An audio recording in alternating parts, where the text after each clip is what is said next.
Hello everyone, welcome to my channel. अगर आप हमारे चैनल पे नए हैं तो प्लीज़ हमारे चैनल को सब्सक्राइब कीजिए। सब्सक्राइब करने के बाद इसके साइड में जो बेल आइकन है उस पर प्रेस कीजिए।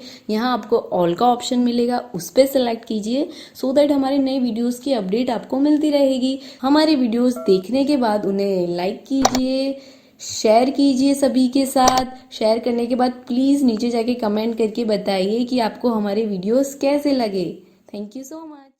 गुड मॉर्निंग दोस्तों, आज हम कक्षा 10 में विषय विज्ञान, इसमें हम धातुओं की प्राप्ति के बारे में पढ़ेंगे। पाठ 3 है धातु एवं अधातु। अब धातुओं की प्राप्ति के लिए इसमें सबसे पहले हम लोग कुछ परिभाषा के बारे में समझेंगे। जैसे पहला है खनिज। खनिज किसे कहते हैं?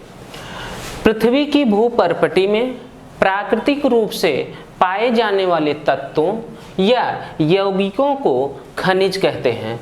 यानी भूगर्भ के अंदर यानी पृथ्वी में खुदाई करके कुछ ऐसी वस्तुएं प्राप्त की जाती हैं कि जिनसे कुछ ना कुछ तत्व यानी विशेष रूप से उसमें उपस्थित होता है, उसको निकालना हमारे लिए लाभकारी होता है, उसको हम खनिज कहते हैं। अब इसमें दूसरा पॉइंट आता है अयस्क। अयस्क किसे कहते हैं? तो कुछ खनिजों में किसी विशेष धातु की मात्रा अत्यधिक होने के कारण उस खनिज को उस विशेष धातु का अयस्क कहते हैं।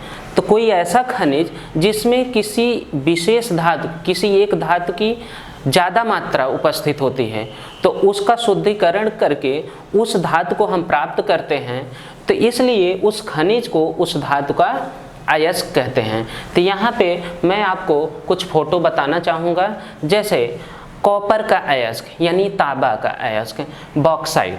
बॉक्साइट किस तरह से दिखता है आप यहाँ पे इसको देख सकते हो। दूसरा है कैल्शियम का अयस्क। कैल्शियम के अयस्क का नाम है डोलोमाइट। डोलोमाइट का भी फोटो आप यहाँ पे देख सकते हो, डोलोमाइट किस तरह से दिखता है। इसके बाद आयरन का अयस्क है जिसको बोलते हैं हेमेटाइट। हेमेटाइट को भी आप यहाँ पे फोटो में देख सकते हो।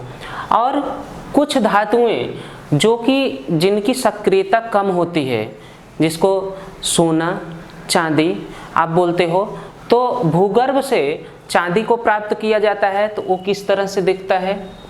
वो मुक्त अवस्था में होता है क्योंकि इनकी सक्रियता कम होती है, तो आप इसको यहाँ पे देख सकते हो। इसके बाद सोना। सोना किस तरह से दिखता है जब भूगर्भ से प्राप्त किया जाता है, तो वो भी आप यहाँ पे देख सकते हो। तो दोस्तों, हम लोग धातुओं को भूगर्भ से प्राप्त करते हैं तो उनके खनिज को प्राप्त करते हैं। तो अब इन धातुओं की सक्रियता के हिसाब से कुछ धातुओं की सक्रियता अत्यधिक होती है, जैसे सोडियम, पोटेशियम, कैल्शियम। तो इन धातुओं की सक्रियता अत्यधिक होने के कारण इनको आसानी से ऐसे प्राप्त नहीं किया जा सकता। अलग अलग प्रोसेस होते हैं। कुछ धातुएं होती हैं जिनकी सक्रियता थोड़ी कम होती हैं, और कुछ धातुएं हैं जिनकी सक्रियता बहुत ही कम होती है। तो उनको हम लोग सीखेंगे कि किस तरह से हम उनको प्राप्त करते हैं। तो इन धातुओं को हम याद रखने के लिए हमने एक सूत्र बनाया है। जैसा कि सूत्र है पी के सोडा। पी के सोडा कहा मंगल। कहा पी के सोडा कहा मंगल, जिया सीता 50 साल। तो दोस्तों, इसके माध्यम से पी के सोडा कहा मंगल, जिया सीता 50 साल। अब इसके माध्यम से पी मीन्स पोटेशियम। हिंदी में हम लोग इसको इस तरह से पोटेशियम यानी के potassium, soda sodium Na, sodium, कहा कैल्शियम, मंगल Mg, मैग्नीशियम, एल्युमिनियम। पी के सोडा कहा मंगल। जिया जिंक, आयरन, आयरन को Fe से लिखते हैं जिया। सीता, सी मीन्स सीसा मीन्स Pb। तांबा, तांबा को कॉपर बोलते हैं। इसके बाद प यानी पारा, Hg बोलते हैं। चा यानी चांदी, जिसको Ag आप बोलते हो। सो यानी Au। साल, इसका कोई मतलब नहीं, लेकिन सूत्र जिस तरह से मैंने बनाया हुआ है तो आप इसको याद करने के लिए आपको आसानी होगी कि पी के सोडा कहा मंगल, जिया सीता 50 साल। तो उसके माध्यम से हम ये धातुओं की घटती हुई सक्रियता, घटती यानी ये सबसे अधिक सक्रिय धातु हुई और ये सबसे कम सक्रिय धातु हुई। अब यहाँ से एल्युमिनियम तक, यहाँ से एल्युमिनियम तक अधिक सक्रियता वाली धातु है, अधिक सक्रिय धातु है। अब जिंक से लेकर के कॉपर तक, यहाँ से लेकर के यहाँ तक मध्यम सक्रियता, मध्यम सक्रिय धातु। इसके बाद यहाँ से लेकर के बहुत ही कम यानी कम सक्रिय धातु हैं। तो ये रहा कि अधिक सक्रिय, मध्यम सक्रिय और कम सक्रिय धातुएं। अब इनको किस तरह से हम प्राप्त करते हैं उसको आगे हम देख लेते हैं। ओके दोस्तों, हम लोग बात कर रहे थे कि अयस्क से हम लोग कैसे धातुओं को निष्कासित करते हैं, यानी उसको कैसे निकालते हैं। तो यहाँ पे अलग अलग प्रोसेस हैं।